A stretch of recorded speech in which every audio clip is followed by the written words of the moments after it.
Good afternoon and welcome everyone to today's Southern Fire Exchange webinar. My name is David Godwin and I'm the coordinator for the Southern Fire Exchange with the University of Florida. Today we're excited to have our guest speakers James Furman and Brett Williams from the U.S. Forest Service and the Eglin Air Force Base Wildland Fire Program. James and Brett will be giving a presentation discussing some of the results of a revolutionary new fire behavior model that's starting to answer some of our most pressing prescribed fire management questions. So I would like to take just a moment here to share a bit of information about our program, the Southern Fire Exchange. SFE is a regional program for fire science delivery in the Southeast. We are a collaborative between the University of Florida, Tall Timbers Research Station, and NC State University. We are pleased to be part of a very successful network of fire science exchanges hosted by the Joint Fire Science Program. And we work to increase the availability and application of fire science for natural resource managers, and to then serve as a conduit for fire managers to share their information needs with folks in the science community. And so now it's my pleasure to introduce James Furman and Brett Williams. James has been actively involved in wildland fire management, particularly in the longleaf forest of the western Florida Panhandle throughout his career. He has a BS in forest management from Auburn, and after 15 years with the Florida Division of Forestry, the Florida Forest Service now, in 1998, he began working for the Air Force as the Wildland Fire Program Manager for Eglin Air Force Base, which covers 464,000 acres. During his tenure, prescribed fire acreage at Eglin tripled, averaging approximately 130 prescribed fires and more than 100,000 acres a year in his last 5 years. That's quite an accomplishment. His Air Force career culminated in his being selected as the Chief of the Air Force Wildland Fire Center in 2012. In August of 2013, he was selected for his current position as the U.S. Forest Service Liaison to the Air Force Wildland Fire Center. James and his wife have 2 grown sons and enjoy living the country life and managing their 14-acre homestead, much of which he's proud to say is healthy longleaf forest ecosystems. And now Brett Williams. Brett is a supervisory fire ecologist with Eglin Air Force Base Wildland Support Module at the Air Force Wildland Fire Center in Niceville, Florida. Brett has a BS in Environmental Science and MS in Forest Science from Stephen F. Austin University in East Texas. And interestingly, after college, Brett served in the Peace Corps as a park specialist for the National Park Service in Mongolia from 2001 to 2003. Upon his return, Brett was a conservation team leader for the Nature Conservancy's Gulf Coastal Plain Ecosystem Partnership in Northwest Florida, and in this role he led a prescribed burn team in assisting federal, state, and private partners to meet annual prescribed fire and restoration objectives. From 2007 to 2016, he was the fire ecologist at Eglin Air Force Base, and in this role he was responsible for landscape-level prescribed fire planning, implementation, and ecological fire effects monitoring across the 400,000-acre Eglin Reservation. Notably, in 2012, Brett served as the Incident Commander, the IC, for the RX Cadre project, a series of highly instrumented prescribed burns held at Eglin Air Force Base in Florida.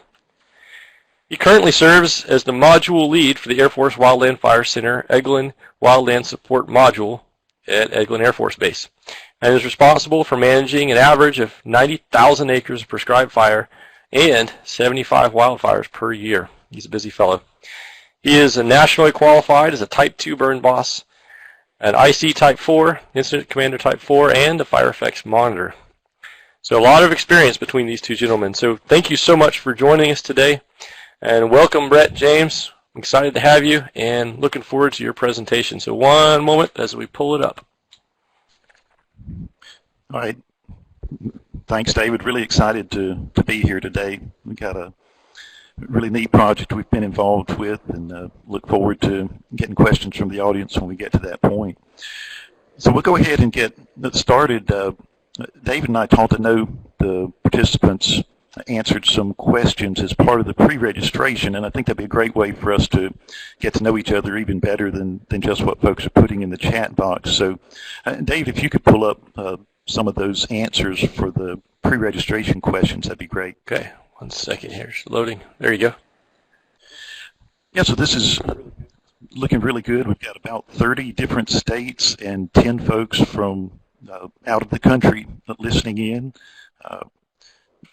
Have folks from all the different regions, which is great, a nice mix, not just folks in the South, which is great, because even though the presentations or the study is done in Southern fuels, I believe that the information that we'll be getting from this project is going to have application for different fuel models across the country. So great mix of folks so far. Let's go ahead and hit the next one, David. Yeah, so also a really good mix of agency folks. We have federal and state, but really happy to see a good slice of folks from the private sector and folks from the universities, but a really nice mix, a decent number of folks from the NGO world and even some private landowners. So that's great, and also some from the tribal nation. So really diverse group, which is just what we had hoped for today. So let's go ahead and bring up the next one. And also very happy to see a lot of managers and practitioners, and I know especially for those that are in the Southeast, it's a very, very busy time of year, and appreciate you taking the time out for the webinar. But again, happy to see that we do have a lot of researchers and scientists and students. So again, a nice mix of folks. I think it's going to be great for interaction during the webinar. So a lot of people have been involved with aerial ignitions, actually more than half of the crowd, which is fantastic. We'll be talking some about that as well as ground ignition techniques, but for those that have not been involved, I think there's still going to be plenty of interest.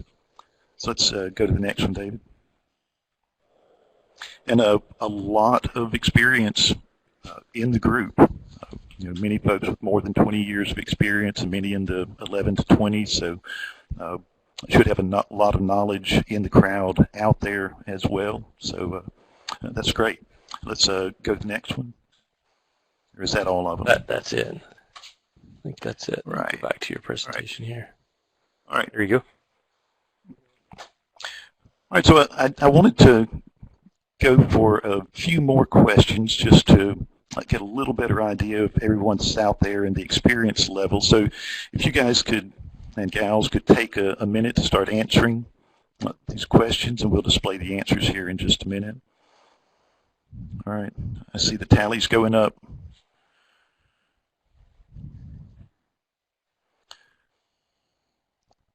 The question being whether you've been involved in aerial ignitions as a burn boss or firing boss.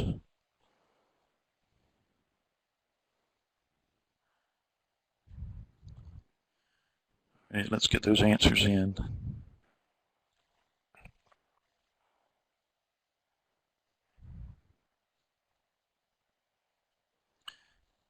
right, well, it seems to be kind of going up a little more.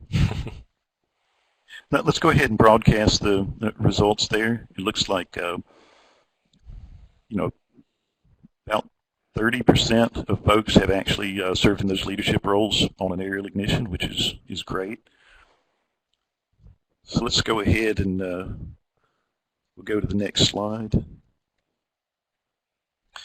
Also on burns, not necessarily just aerial ignition burns, and it doesn't even have to be a large burn, but I'm wondering how many people in the audience have ever witnessed 360-degree in-drafts on a prescribed burn, essentially where you get some plume domination and fire pulls towards the interior of the blocks. People are jumping on the answer to that question, I see.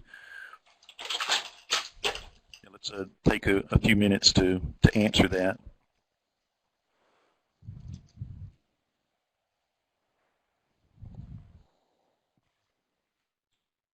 And part of the reason that I asked this question is because this is one of the things that the typical fire models that are in use today by fire practitioners just can't answer, those types of interactions that take place between the fire and the atmosphere.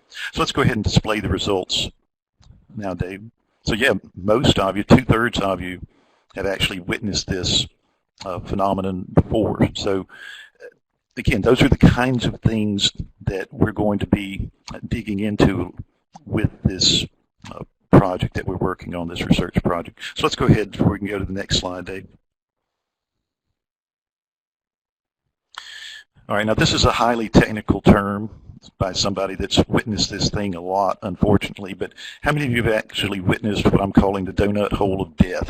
That's in the center of a burn where, you know, it gets, all the fire pulls to the inside, and in the center or somewhere near the center of the unit, you know, the canopy's blown out, and it's one of those unfortunate things that, you know, becomes part of the learning curve for many of us in the wildland fire world that are doing prescribed burns, especially large-scale prescribed burns. Take just a few more minutes to let folks answer that.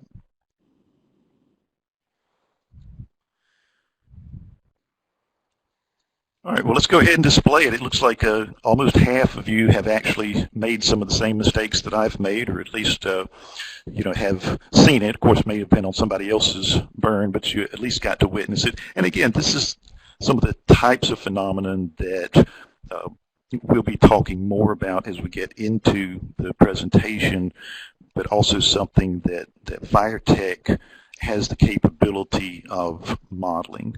So let's go ahead and go to the next. So we've got a little scenario, and for those of you that haven't served as burn boss, you can do a little role playing here, but it's at 2 o'clock in the afternoon, and you're halfway through doing an aerial ignition on 1,700 acres. You're flying perpendicular to the wind direction, and you're igniting approximately 4 fires per acre, so dropping about 4 plastic spheres per acre. It's early February, 72 degrees, so we're definitely in the deep south. 45% relative humidity with 20-mile-an-hour winds at 8 miles per hour. But that's rather the 20-foot winds at 8 miles per hour. So the forecast dispersion index for the day is a 40, which is decent, but it drops to a 1 in the evening, which is poor. So we need to get the burn finished up soon. But fire intensity is getting higher than desired, particularly in the center of the ignited area. There's no way to shut the burn down. There are no good cutoff points. And I'll add that because of the orientation of the burn, there's no way to change to flanking strips. Running perpendicular to the wind direction is your only option. So to moderate fire intensity and finish the burn, should you increase, decrease, or don't know on the number of ignitions per acre that you're seeing?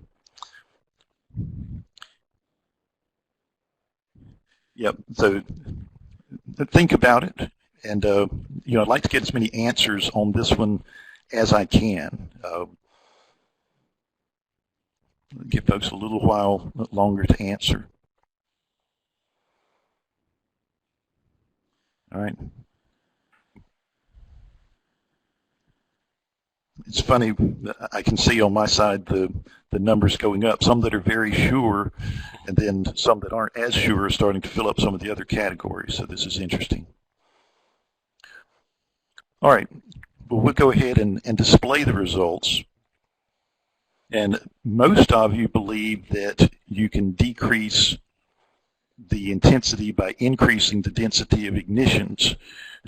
There are two different camps on this. I truly believe at this point the answer is that we don't know.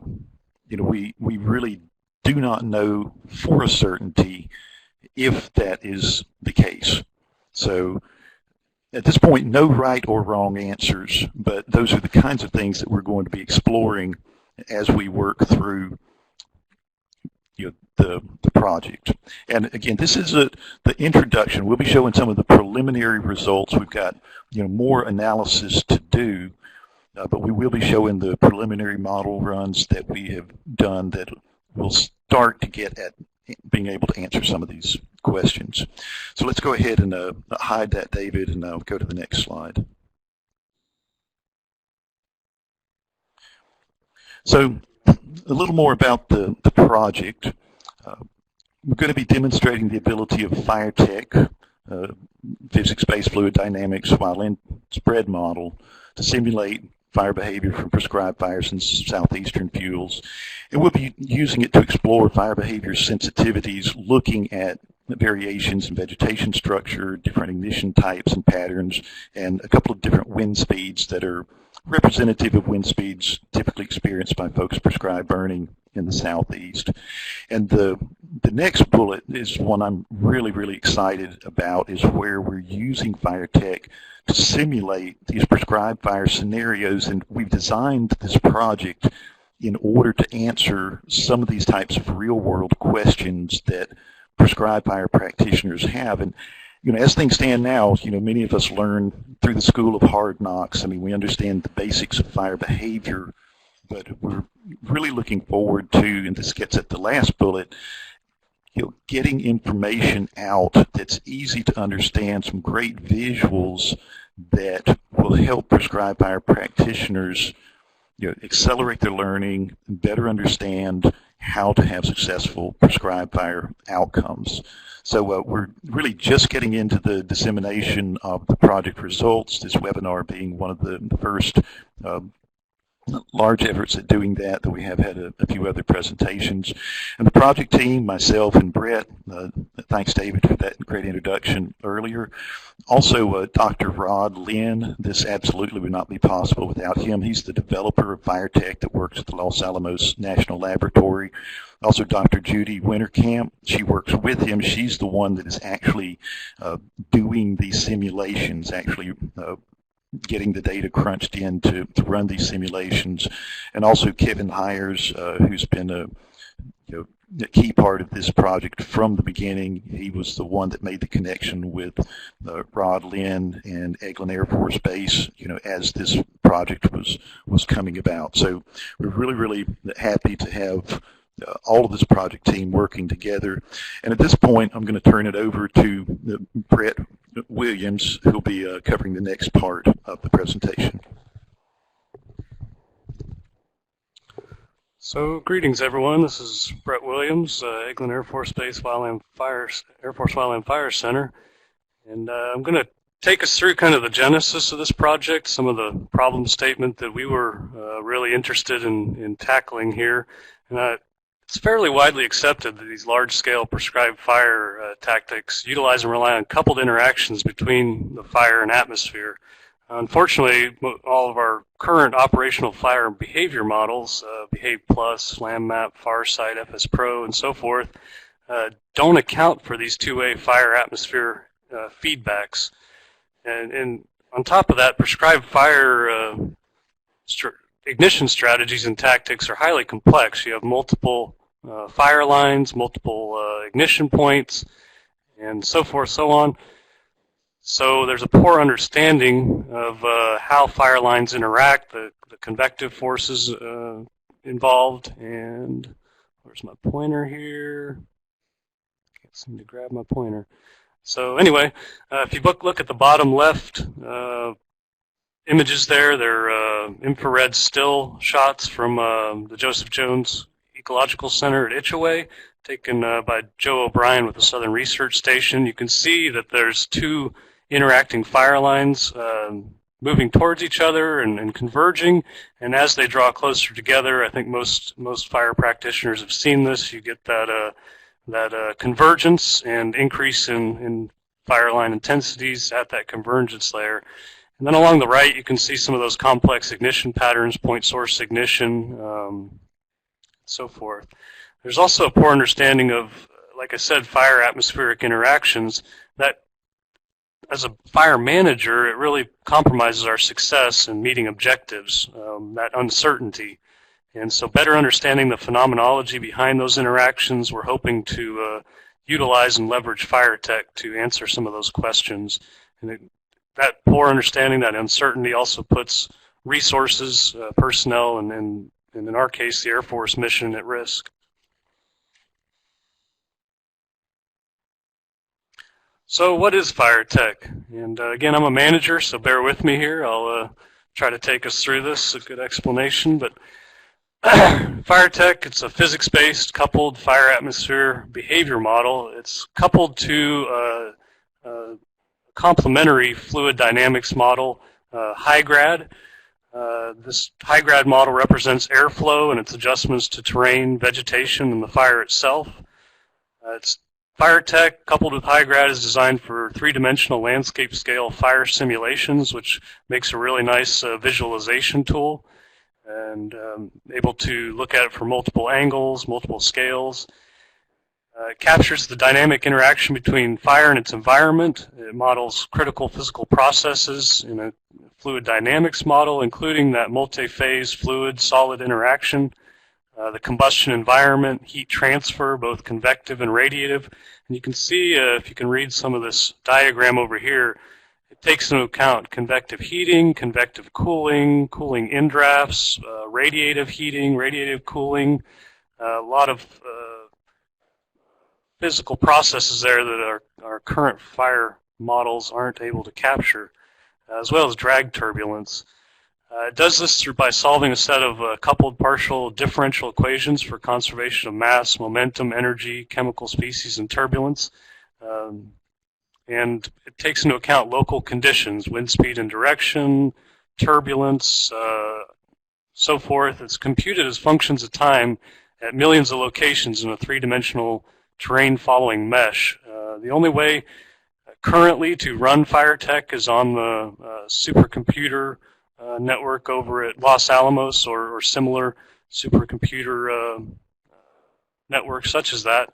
So this is not right now a desktop application. There may be movement that way in the near future, but right now we're reliant on these higher computing hardware and software. So in 2013, Kevin Hires, the fire manager at the time at Eglin Air Force Base, brought Rod Lynn over from Los Alamos, and we started brainstorming as managers some of our most pressing questions that Firetech may be able to answer. And so we kind of started this seed project, looked, and it was a novel application for Firetech at the time, working in lighter fuel loadings in a prescribed fire application in the southeast. And so we just wanted to see, hey, what can Firetech do? And both so we can get some proof of concept, but also start getting the modelers juices flowing on what's possible and what they may be able to gain from this as well. So we started looking at simple ignition patterns, single strip head fire patterns, multiple head fire, strip head fire, ignition patterns. We utilized long-term monitoring data at Eglin Air Force Base to populate and develop the fuel beds. So let's see if I can get my pointer here. So as you can see, looking down here, the matrix, or that kind of beige background, is surface fuels, mostly grass, pine litter, kind of a homogeneous fuel bed, simplified for sure. And then the larger green polygons are actual trees. This is looking down from the top view. And then the smaller kind of reddish brown points in here are mid-story. So this was built, this fuel bed developed off of monitoring data at Eglin. And then we looked at, like I said, single or multiple strip head ignition patterns. And even on this first run here, simulation or parasimulations, you can see the multiple strip head ignition all at the same time or congruent there. You get differences in fire line intensity. The darker areas are areas of consumption or modeled consumption there, loss of vegetation, and you can just see that difference pretty starkly there. So David, I think we have our first video here. So if you want to go ahead and load the video. And again, this was before the project started. We just wanted to kind of test drive Firetech using this new developed fuel bed in the southeast.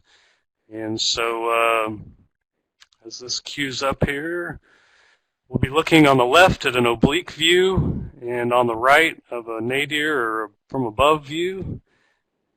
Get it running. Yes. Oh, there we go. So same exact simulation, just from 2 points of view. And again, this is ATV ignition or strip head fire. It's on the left. You'll be able to see these strips propagating from kind of bottom of the screen across to the top. So these are 4 ATVs running strip head fire. Same exact view on the, or different view, but same exact model run on the right, just from above. Visualization, it's important to note the visualization is representative of temperature. These are not flame links that you're seeing on the left here. This is just a temperature profile paired with the key at the top left. So at first we looked at it and said, boy, those are some rather high flame links for our type of ignitions, and the modeler said, no, that's heat profile there. Just point that out. In this simulation, you'll also see that the upwind strip head fires actually slow the spread of the downwind strip. So if I ran it again, you'd be able to see that as we lit upwind strip head concurrent with the downwind, it actually drew that first line of fire back into the unit. And then once everything burned out interior, it allowed it to spread more rapidly again. You'll also see the zone of convergence here where it's simulating potentially a higher temperature profile, potential canopy loss, higher consumption, where that strip head fire convergence occurred. And also you could see some smoke production throughout the fire run, so that's another potential application down the road. We did not investigate smoke specifically. We actually took it out of a lot of the model runs for better clarity, but that could be another application of Firetech and some of these physics-based fire models is looking at smoke dispersion, column development, plume core development, and so forth. I think we're done with these videos there, David, if you want to collapse and move on.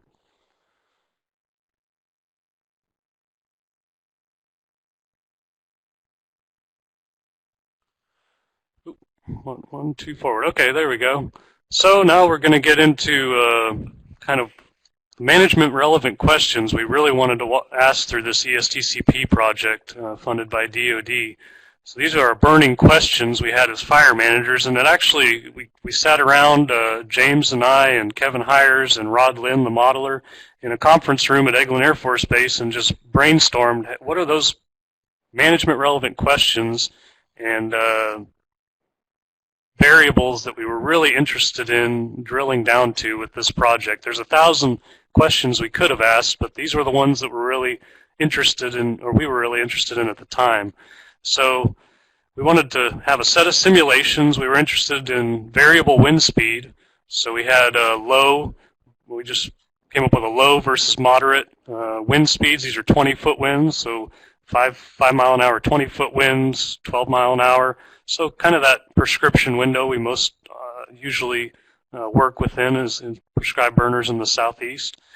We were really interested in the effect of mid-story development on turbulence, wind flow, and then fire behavior in these longleaf pine stands. And then a lot of our questions had to do with firing strategy and ignition tactics. So the variable effects of strip head or multiple strip head fire,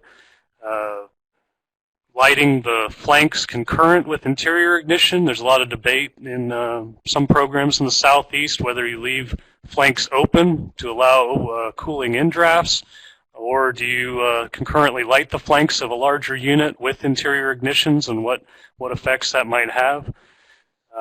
If impact of dash or various ignition patterns. So you have point source ignition, you have strip head fire ignition. Something we've been working at Eglin on is somewhere in between a point source and a strip head. A dash ignition is what we call it.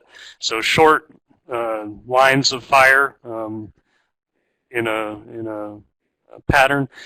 And so we wanted to look at the potential effect of short or 6 meter versus longer 14 meter dashes, and then looking at point source ignition either in line with each other or staggered. So as multiple lighters are moving through the woods, do you line up your ignitions or do you stagger ignitions, and what effect that might have? And then we wanted to look at, obviously, some aerial point source ignition, and getting at James' question from the beginning, what's the effect of varying the density of those ignition points?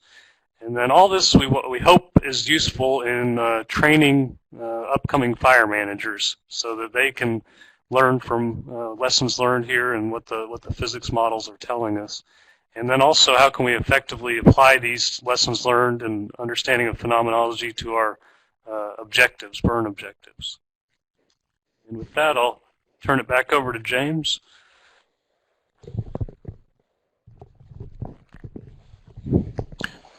All right, thanks, Brett. And this is a pretty busy slide, but we're going to be focusing really just on one part of it for the rest of the presentation. Let me get my arrow here.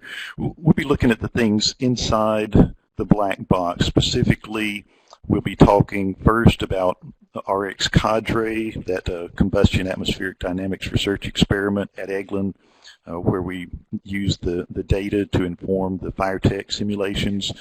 Then I'll be talking about the baseline fire scenarios, those first ones that we did to really put Firetech to the test, making sure that it could in fact do the things we were thinking that it could.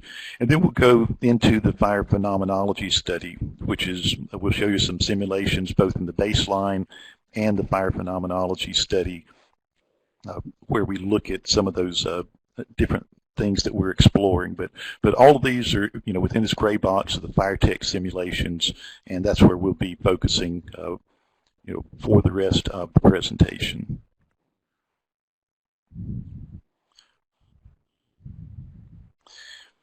So a little bit more about the RX Cadre. We used the RX Cadre data to help inform the simulations on Firetech. Some very rich data sets. These RX Cadre experimental burns were conducted at Eglin.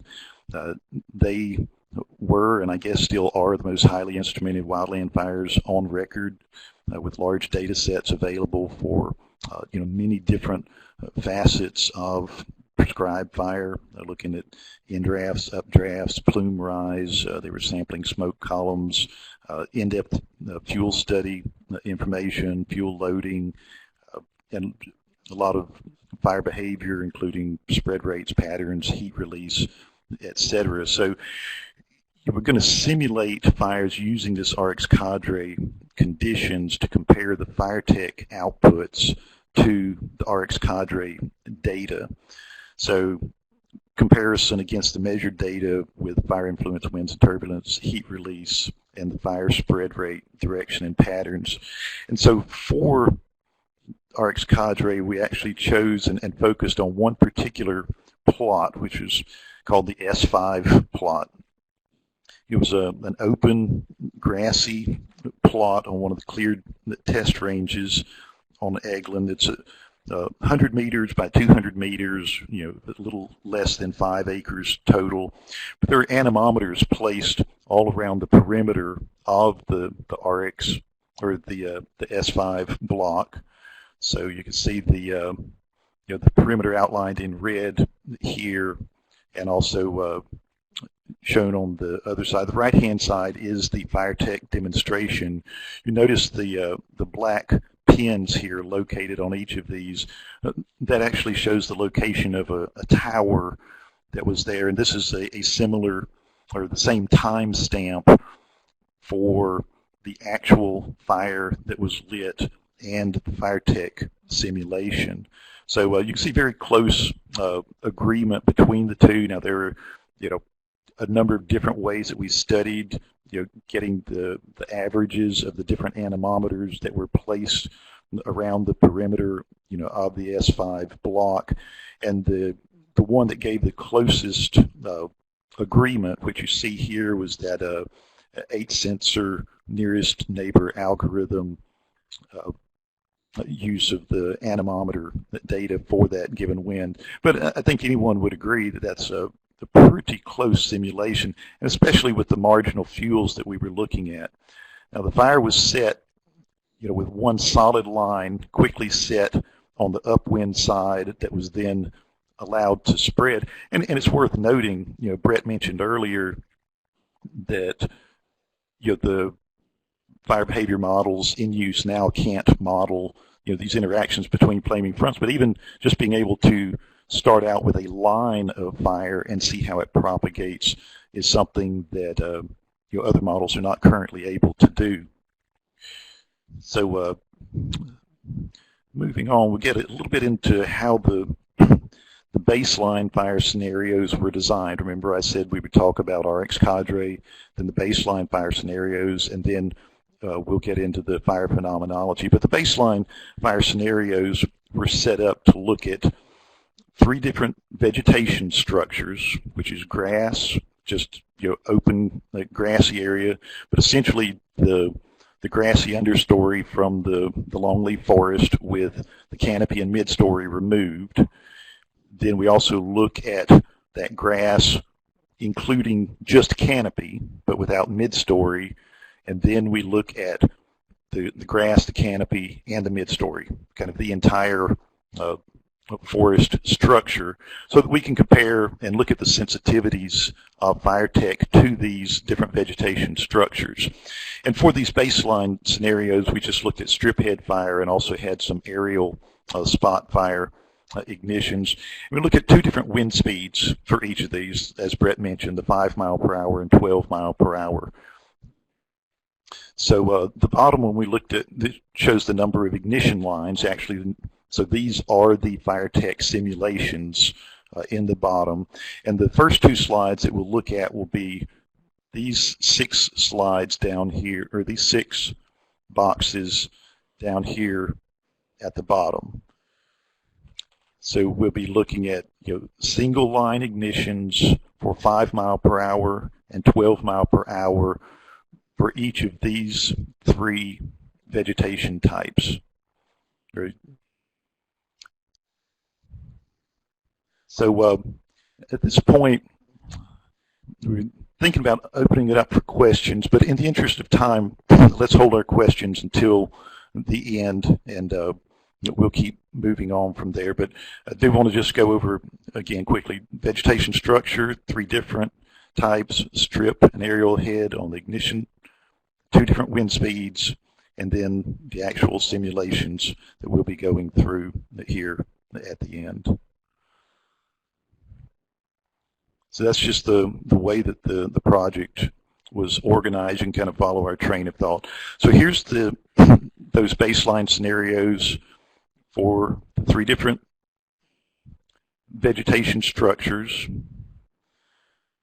So your grass with just overstory, your grass with overstory and midstory, and under 5 mile an hour winds, running for 400 seconds, which is 6 minutes and 40 seconds, just a single ATV line. And you can see that Firetech successfully picked up the drag that's caused by adding successively more vegetation. So we're really pleased with the outcome and the sensitivity of Firetech to this. So again, oops, accidentally went back there. Having some trouble here with my pointer. Let me get rid of that.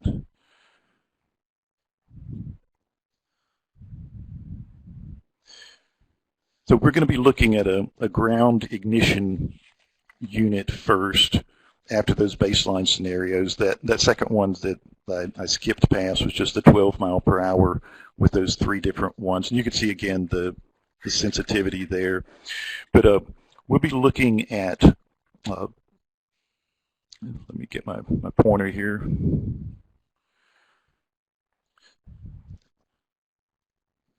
So you'll see this is going to be the downwind side. You'll notice the darker color to the far right.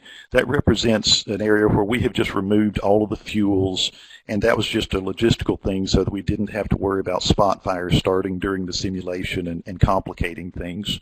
Brett talked about the fuel models earlier based on the Eglin monitoring samples. We've also got fire breaks along each of the flanks. And so these units we simulate with 5 ATVs. They're traveling at about 7.5 miles per hour. It's a 75-acre unit, and there's actually about 55 acres represented that's being set on fire by the ATVs as they move through. 80 degrees, 3.5 tons per acre, fine dead fuel moisture at 8%, and the mid-story fine dead fuel moisture is at 15%. So Dave, let's go ahead and show that simulation for the 5 ATVs and the ground ignition.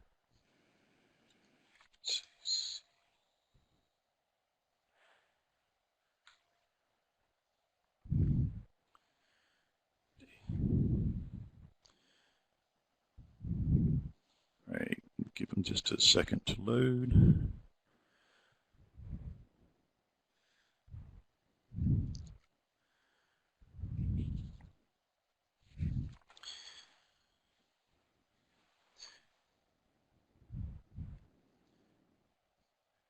Okay, actually this is the 5 mile an hour, 5 lines at 5 miles per hour versus 12 miles per hour.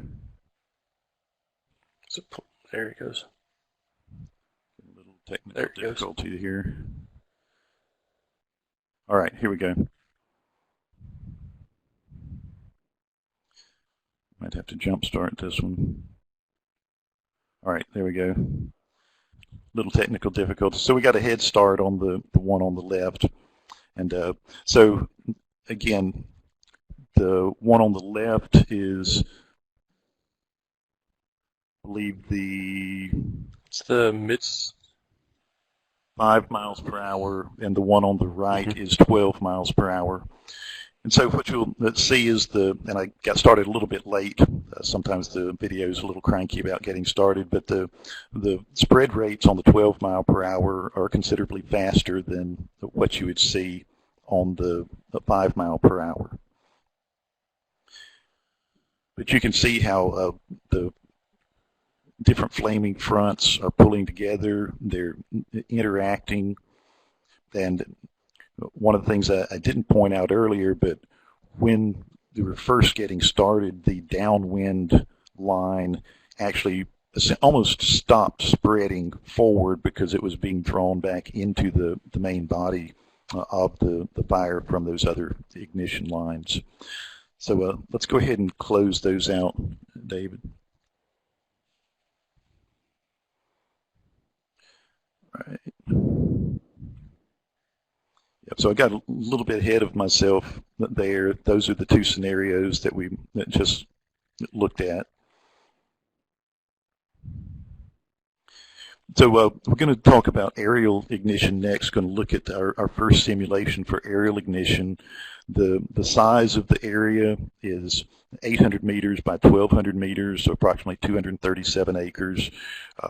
The density of the spheres, we're looking at 100 feet between the ignition points and 150 feet between what we call drifts, but the path of the helicopter, each time that it moves into the unit, it'll be 150 feet upwind of the previous line. And this equates to approximately 3 ignition points per acre. Again, the other factors, temperature, fuel loading, and fuel moisture is identical to what we had with the ATV ignition.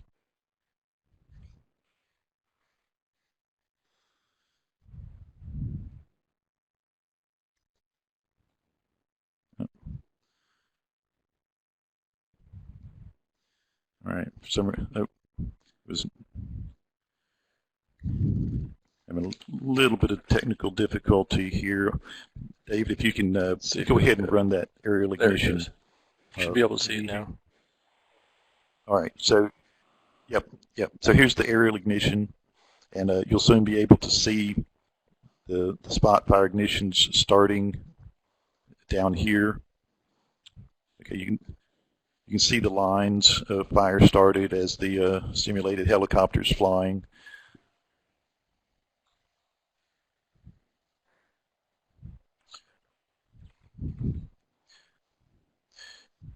Yeah, and a point to note is this is greatly sped up. You can see the timestamps at the bottom. In the interest of trying to keep this within a reasonable time frame, we have sped up all of the simulations that you've seen. But you can see different interactions. You can see areas where you've got gaps in the ignitions where fresh air is being drawn in.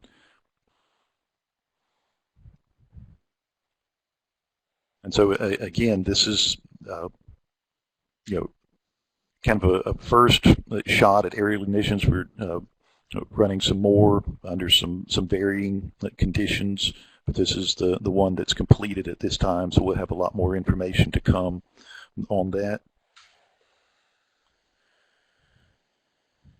Pretty fascinating, and I can tell you that as a fire manager that's been on a lot of aerial ignitions, it definitely passed the sniff test, for the first look at how Firetech models these different simulations. And David, in the interest of time, I think we can go ahead and stop this simulation now, and we'll keep moving here. And at this point, I'll be passing it back over to Brett as we leave the baseline scenarios and get into the fire phenomenology study. Thanks, James. So keep moving here. Queued up. There we go. So we took those baseline scenarios as initial swipe at looking at, like James said, various wind speeds, vegetation structure, ignition types, and so forth. We wanted to dig a little deeper and had more focused questions we wanted to investigate, getting down into what's the phenomenology driving some of these, or what can the simulations tell us about the phenomenology. So we really wanted to focus on point source ignition, or what we're calling spot ignition here. Pointer. So kind of track with me here, alignment of spot ignition. So we wanted to look at staggering point source versus keeping them in line if you have multiple ignition lines. We wanted to look again at that dash fire ignition, that medium between point source ignition and strip head fire. And we looked at 15-foot versus 40-foot dashes. The impact of mid-story again, so we have certain areas that are fire maintained, open mid-story, versus those that are more degraded, fire suppressed. So what is the real impact of that mid-story? And then, like I mentioned earlier, there's some debate over whether you should leave the flanks of these larger ignitions open during ignitions, or go ahead and light the flanks to sew up the unit or tie the unit together. And so we'll be looking at these 5 black, or the black boxes here. We've already addressed a lot of these gray boxes with the baseline scenario runs, but so we'll be focusing on some additional runs here in these phenomenological questions. And this is just a visual representation. We've been working through all the runs, or actually Rod and Judy have at Los Alamos. But again, want to look at staggered point source ignition at various wind speeds, dash length, again, 6 meter, 14 meter, and then effect of mid-story at various wind speeds, and then whether we leave the flanks open or closed. Just a little visual representation there. And I think, David, if you want to cue up the next video, we're going to look at the difference between that dash ignition pattern and a strip head fire ignition pattern with 12-mile-an-hour winds.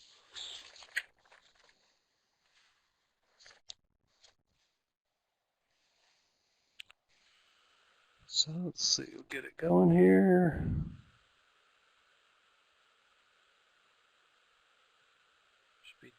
Yeah, dashed on the left. There we go. Okay, so the dash pattern, you'll start seeing, I know it's zoomed out, but you'll start seeing these short lines of dash, whereas on the right there, you'll see the strip head. And obviously already the strip head's really jumping up and creating some pretty good fireline intensities, some pretty good, pretty active fireline interactions there. Whereas the dash pattern, slower to build, slower rates of spread, likely a lot of in-draft and convective cooling as you leave space between those ignition dashes or short lines. Slower burnout times, whereas with strip head fire, obviously you get rapid ignition, rapid burnout, so forth. And as you see it coming, another thing we're investigating is how do we, these are great visualizations, but quantitatively, how do we understand or compare these various ignition patterns and their effect on consumption, especially in the mid-story and canopy.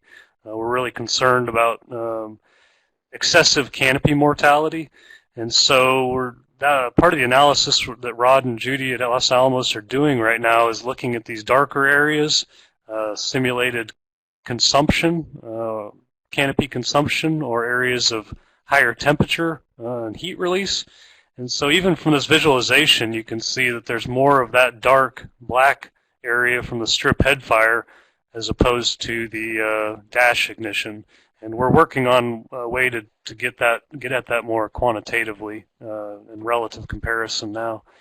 Go ahead and shut those down, David. You had a question that just came in from Ross, and he's asking, could you clarify, is that 14-meter dash within a 14-meter interval as well? I believe so. Let's see. James, do you happen to remember the interval between dashes? Do we keep them equal? I may not have that number in front of me. It's a good question. Yeah, that's a good question. I don't have that exactly in front of me. I'd have to look back at it, but I believe it is equal interval there between dashes. But we'll be publishing more of this, and I can get you a better answer at a later date, but that's my recollection. We've done so many of these simulations now, I'm starting to lose track. But good question, Ross. Appreciate it. And it would make a difference in theory, and we've played with this, or we've mixed this up and done this a lot of different ways at Eglin. We'll look at wider between dash intervals versus shorter dash or equal intervals, and kind of watch what the resulting fire behavior, fire effects are. And that's what we're hoping we can simulate with Firetech, and we're seeing the results of that already. So David, let's keep going here to. Let's go to strip head fire and looking at closed versus open flanks. Pull those videos up.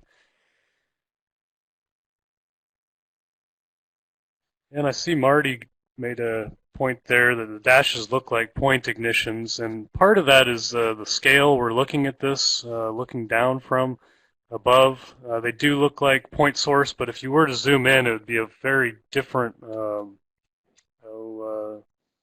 different between point source ignition and dash. And so we need to maybe zoom in on some of these to get a better visualization there and really investigate the phenomenology even closer. So I'll get these queued up. Again, this is looking at venting or leaving the flanks open versus closed. And here we go. And this is sped up a little. This is ground ignition, both strip head fire, but you'll notice on the right, there you go, thanks David, we're lighting this flank concurrent with interior strip head fire ignition. And so you'll notice a difference, especially on the flanks. It tends to get diluted more interior on the unit, which I guess you'd expect. But right on the flank, you'll see it's a lot different, more complete consumption for one, and then more of those darker areas that indicate potentially canopy consumption or higher temperature heat release. And kind of interesting on the left here, and we're still calibrating Firetech in some ways, but it actually left some unburned fuel here as we neglected to light that flank. Could be reasonable simulation, or just because of that fire drawing interior with the higher heat and convection in the interior. And again, it happens kind of on this upper flank too. We get some unburned pockets, whereas it's continuous. We're really interested in looking at this at a larger scale, a larger aerial ignition, and potentially looking at lighting that upwind side too. That's something we see a lot on prescribed burns that are excessive heat and canopy mortality, is just lighting all the flanks and the upwind side concurrently with interior ignition. So that's kind of the future. Okay, we can break those down, David, and start wrapping up. I know it's been an hour already, so we're gonna get kind of to the finale here. Okay, that's me. So that was just a sample of these model runs, and they're still working through a lot of these at Los Alamos. That's why this is an introduction to this project. We hope to do a future webinar with more complete results. But some of our tech transfer, what we're really hoping to do with this knowledge or these simulations is pass on some lessons learned to managers, use it for training, just to start getting fire practitioners thinking about different ignition patterns under different wind speeds, different vegetation structure. And so some of the ways we're doing this is direct dissemination. We have a lot of folks fire practitioners come through Eglin Air Force Base just due to the amount of burning we do. So as people come through sharing these lessons learned and results, we're planning some future workshops at other DoD installations and forts, bases, so forth. We get a lot of interaction with the PFTC, Prescribed Fire Training Center, so as they come, present them with some of these briefings. We've even talked to PFTC about including some of the model runs and some of this simulations in their initial training as they reach the Fire Training Center there in Tallahassee. The Southern Fire Exchange, this webinar is one application. We hope to do a more advanced webinar in the future. NAFRI, RX 510, James and Kevin and I rotate on the instructor cadre there, and they've already presented a short introduction at the last RX 510.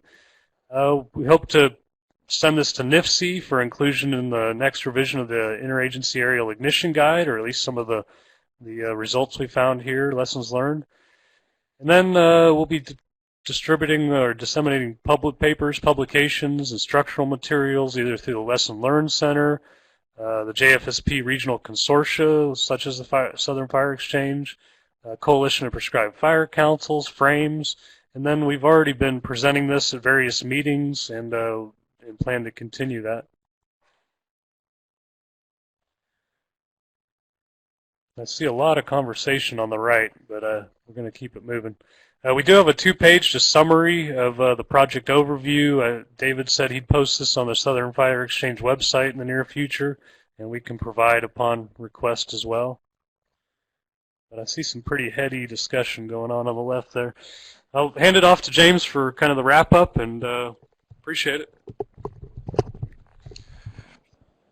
All right, so going into the current project focus, we'll be, as mentioned earlier, doing some further analysis and comparisons, looking at the scorch percentages, as Brett mentioned, and get some quantitative comparisons going. We talked about varying the distances between the point sources, distances between lines, different ways of moderating intensity using aerial ignition, and the more we run these, the more questions may present themselves, so we're leaving ourselves open to further explorations, and we'll be continuing with these types of outreach activities, including some publications that'll be forthcoming. And I'd like to go through the acknowledgments very quickly. This project is funded by the Department of Defense, the ESTCP program. Without them would not be possible. They've been extremely supportive. Also the Air Force Wildland Fire Center, has been a key player from the beginning. Los Alamos National Lab obviously would not be able to complete this without the use of their computing facilities and Rod Lynn's and Judy's time. The Forest Service for staff time and assistance with the outreach. Really appreciate the scientists and folks that pulled together the RX Cadre for sharing their data and help making it available for the project. Tall Timbers Research Station has also been a great supporter of this project. That's where this is being presented from. And the Southern Fire Exchange, especially Alan Long, Annie Oxart, and David Godwin for all of their help with putting the webinar on. So with that, I know we've run just a little bit over on time, but would like to be able to field a few questions. Some of the questions and discussion that I saw on the side, I will have to do my I'm a manager, not a scientist disclaimer. So those would be questions for Rod Lynn, most likely. But we'll capture these questions and see if we can get answers for them. All right. Well, thanks, James. Here, I'll help field these questions here, and I know we had some folks that joined us while you guys had already started. So that was a great presentation. We have James Furman and Brett Williams from Eglin Air Force Base with the U.S. Forest Service and the Air Force, and they just had a presentation on their Firetech fire behavior model. And my name is David Godwin, and I'm the coordinator for the Southern Fire Exchange. So for the benefit of our archive, our recording, I'll read these questions back, James and Brett, and you guys can see if you want to address them if you feel like you still have time. And for some folks who may have to go, I'm going to go ahead and pull up this last slide as well that has your contact information. And that way, if they want to go ahead and get a hold of you with some other questions or inquiries, they can do that as well if they have to go. I know some other folks said they have another webinar coming up. So we had one question that came in from Derek, and he says you mentioned the unique fuels data set that this whole thing is running on for the validation, and do you know, are there plans to make that data set publicly available so that other studies could also look into physics-based fire models with that same data set, kind of like Firetech's using? So you're asking the fuel bed data set? Yep, I think that's what he's really getting at, just the fuel bed data set. Yeah, I mean, we have an extensive vegetation monitoring data set at Eglin that, we GPS every tree, have locations, we do mid-story sampling, so forth, throughout the strata. We can make that publicly available, but I think if you were interested in building a fuel bed for any application, if you have plot data, if you have vegetation data, you can build that fuel bed. But we'd be willing to share our monitoring data. We've done that for a lot of research projects. Leveraged our monitoring data to either co-locate with other research projects or plots, or for parameterizing models like this. Okay. And so if they had questions or interest in that, they could contact you guys directly about that. That's correct. All right. So another question from Brian Van Winkle, and he says he's referring to this upcoming FASME project that many of us have heard of. Is there any coordination with the FASME and using Firetech, especially in the western units of the FASME project, to look at fuels and topography in the western U.S.?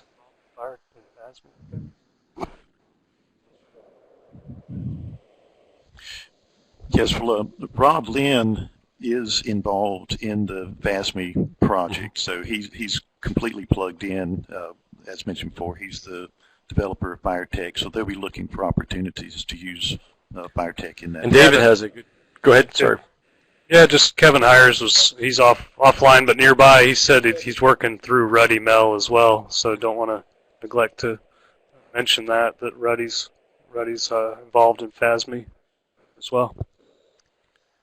Sort of getting to the take-home message and some of the gist of all this is David has a question, and have you changed any of the implementation tactics, and maybe particularly at Eglin, from some of the things that you've learned as part of this project? Well, it's interesting. It's kind of been concurrent. So as we learn more from Firetech, it seems like the evolution's been similar at Eglin. It's like we implement ignition strategies and tactics and have been thinking about this at about the same timeline, maybe a little before we started actually looking at it in the field. And starting to kind of play games with different ignition patterns, different techniques. And so it seems like they've been kind of converging, the modeling and the field practice, but we're still waiting for kind of final results and final model runs before we start really training people with this or utilizing it for investigating, really drilling down into phenomenology. Why is these various ignition patterns creating a different result or a different fire behavior result or fire effects? But we do see that's been a lot of the validation for this project is just our experience and what we see in the field using similar ignition patterns and techniques. And it seems to match fairly closely in most cases what we see in the field. We have a question that came in from Gary Curcio, and he's asking, and in the southeast we have many areas that are dealing with organic soils or deep duff accumulations, and thinking about the fuel models that Firetech runs on, do you guys see opportunities for those fuel models to deal with those kinds of fuels and the kind of smoke and emission situations that result from those types of fuel beds that he's referring to?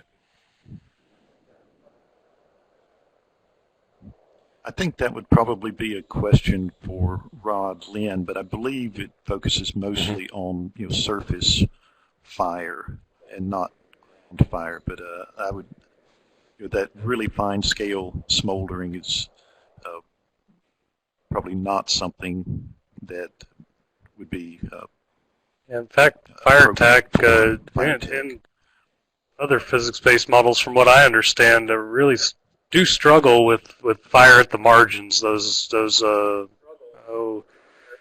lower intensity portions of a fire, either slow backing fire or slow flanking fire. That seems to be one of the bigger challenges that the modelers are working to overcome, at least from what Rod's told me. So I imagine smoldering fire would be even more difficult.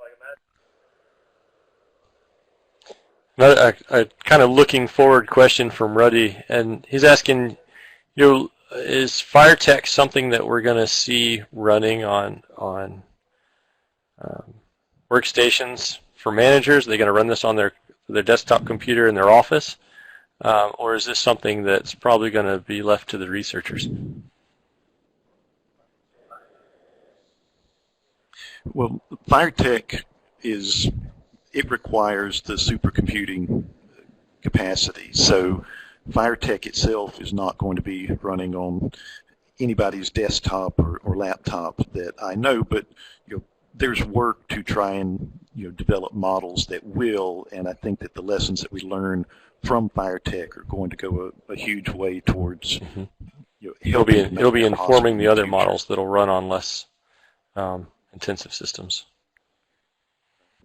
So we had a question from Marshall here, and I think this is one he'd actually asked earlier in the webinar, and he says, does Firetech use a typical meteorological solution to the Navier-Stokes equation, or is it more of an engineering approach similar to the WFDS? And that's not something I'm familiar with. Maybe you guys do.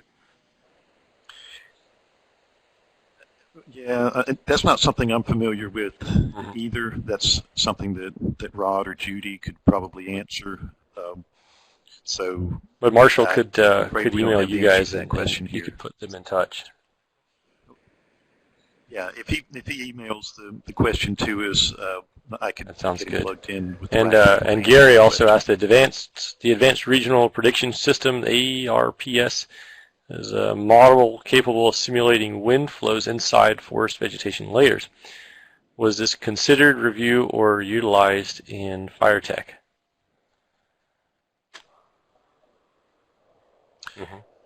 Not that I'm aware of, and again, I qualify that statement because, again, my background is not in the physics or the meteorological side of the project.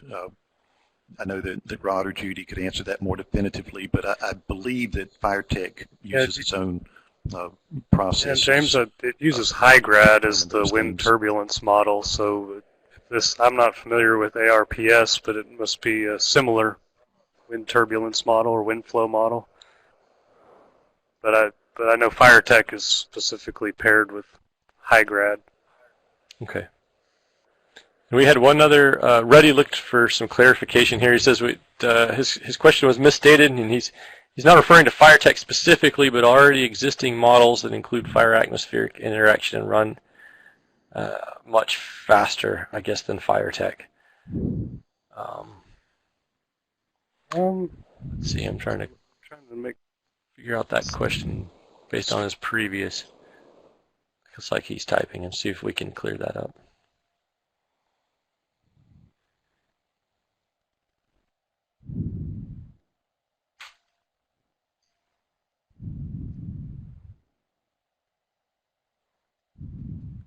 Yes. Okay, so would fire managers run sufficiently fast models? So with these fluid dynamics type models, are these going to be in the hands of fire managers in the future?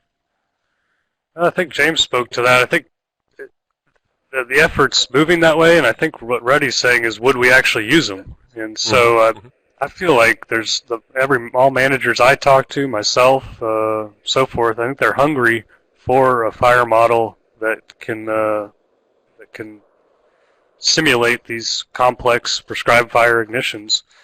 And so I believe they would.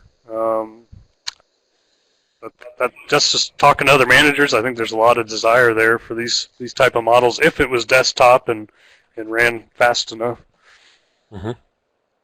Do you think those are tools that you would use on every burn, or is that something that you might pull out on something a little more where you feel like you're kind of getting into a little more complicated site or conditions, or you had questions? Do you think you would use it all the time or just sometimes? I think that it would be. Yeah, I think that it would be used as a planning tool for better dialing in your prescriptions for different areas, for one thing, and also, David, as you mentioned, when you've got a fire that's pretty complex, high visibility, going through the effort to do the more extensive modeling just to make sure that I's are dotted and T's are crossed. Of course, hopes would be down the road that it would be simple plug and play, as easy to use as Farsight or some of the other models. But I mean, I would see it as a really important part of the prescribed fire planning process to plug in different scenarios, different ignition densities under the prescription parameters that you've got, and hopefully be able to figure out ways to safely widen some of those prescription parameters potentially, so that you would have more opportunities for getting fire on the ground. I'm on board with that. So with that, thank you so much for joining us, everyone in the audience, and thanks James and Brett. You guys worked really hard to make this happen. It was challenging with all these videos, but I think it was a very worthwhile, very interesting, and excellent presentation today. Yeah, we couldn't have done it without you there. Thanks for your help, Dave.